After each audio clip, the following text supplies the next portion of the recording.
Je connais Hubert Reeves de par ses écrits, donc je n'ai jamais eu la chance de le rencontrer en personne, mais depuis la fin de mon adolescence,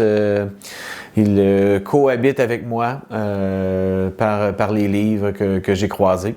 Alors, comme jeune adulte qui s'éveillait, il y a eu un peu une petite cohorte pour moi d'auteurs, d'autrices qui ont été marquants beaucoup pour la dimension environnementale. Je pense notamment à David Suzuki, à Hubert Reeves, avec des écrits comme Mal de terre, Poussière d'étoiles, que j'ai lu et relu.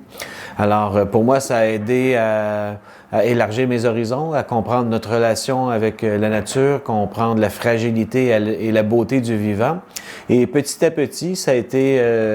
une des pierres dans l'édifice de ce chemin que j'ai tracé en sciences, en art, avec un attachement envers la protection de la nature. C'est d'abord et avant tout un grand conteur, quelqu'un d'une curiosité insatiable qui s'est intéressé à une panoplie de sujets de façon très très pointue, l'astrophysique, musique, environnement, art, communication avec tout type de public, dont la jeunesse. Et un de ses grands talents, c'est de pouvoir prendre des idées complexes, les transformer en des messages simples, remplis de beauté, dans une plume qui était très très claire aussi, dans cette dimension de conteur, une voix qui était à la fois rassurante, qui était aussi fragile, parfois même naïve. Donc ça a été une voix très très forte, autant en Amérique du Nord qu'en Europe, dans le monde francophone, pour une panoplie de sujets, tous liés par l'émerveillement. Quelques mois après l'apparition de son livre Mal de terre, que j'avais lu, il avait entamé une tournée de conférences au Québec et il était sur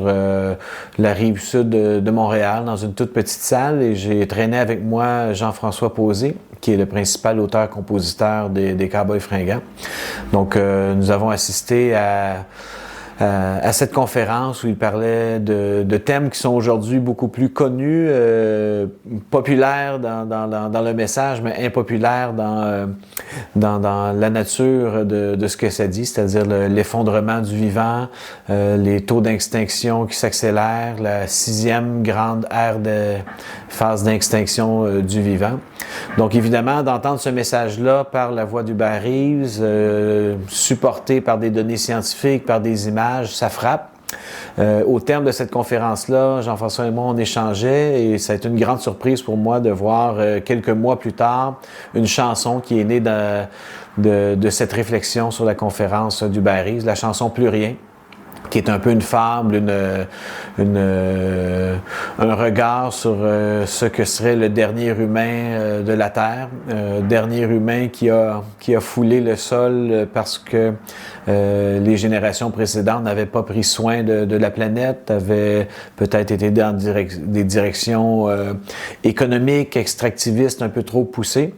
Cette chanson-là, on l'a promenée sur les scènes de la francophonie pendant 2 décennies. Elle a beaucoup résonné dans plusieurs publics, c'est-à-dire qu'on a eu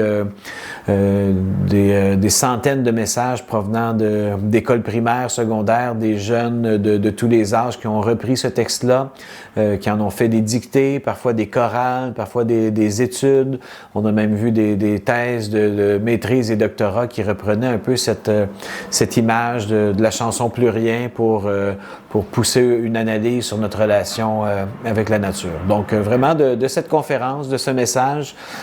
c'est un peu dans la passation du message devenu chez nous une chanson et qui a pu se retrouver sur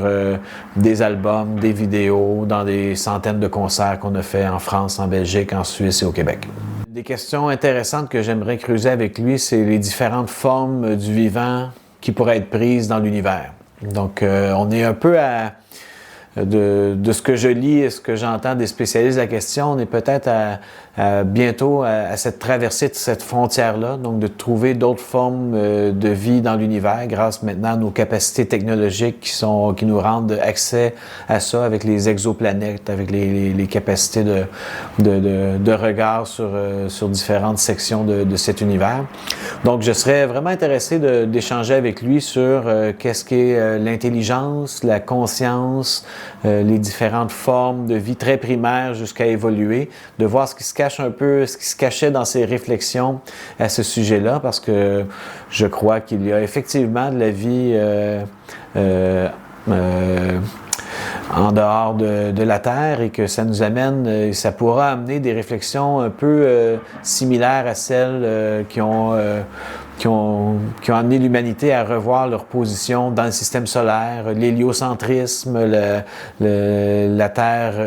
qui est ronde. Tu sais, ça a changé beaucoup de relations spirituelles, religieuses, humanistes. Et je me demande donc ce qu'il en aurait pensé de voir si cette nouvelle-là nous arrive un jour, au-delà des grands titres, qu'est-ce que ça changera dans l'humanité et notre regard sur nous-mêmes. Je suis très, très préoccupé par la crise de la biodiversité qui nous amène au-delà de ce diagnostic de taux d'extinction des espèces qui sont 1000 fois ceux historiques là, dans les derniers millions d'années. Donc, au-delà de cette préoccupation-là, je pense que ça nous amène dans des réflexions sur des changements systémiques que l'on doit faire, vraiment changer nos systèmes économiques, agricoles, énergétiques, notre façon d'habiter le territoire. Alors, autant il y a des constats difficiles à faire, il y a aussi cette opportunité, je crois, à saisir d'un peu redéfinir les contours de notre humanité. Il y a des pistes de solutions qui font consensus quand même à la fois dans la littérature scientifique, dans les grandes organisations internationales, de ramener à une échelle de proximité. Donc, ce siècle des villes, des communautés, de revoir un peu la façon dont on structure les solutions, dont on structure notre façon d'habiter la Terre. Donc, je trouve qu'il y a un lien très, très fort avec cette communication, ce partage d'émerveillement de nos cultures, de ces histoires que nous a amené Hubert au fil des décennies où il a couché sur papier ses réflexions, où il a amené dans ses bagages avec ses conférences, ses interventions médiatiques, ses ouvrages jeunesse, ce partage-là de la beauté du vivant. Nous sommes quand même héritiers et héritières de milliards d'années d'évolution. C'est un grand cadeau de l'univers d'avoir eu ce concours de circonstances, ces milliards d'essais-erreurs du vivant pour nous donner un peu cette enveloppe corporelle complexe qui nous permet de vivre, survivre, de réfléchir, de se projeter dans l'avenir, de regarder le passé. Donc, cet émerveillement porté par Hubert, pour moi, c'est la source de solutions qu'on doit trouver pour faire face à cette crise environnementale qui représente le grand défi de l'humanité au 21e siècle.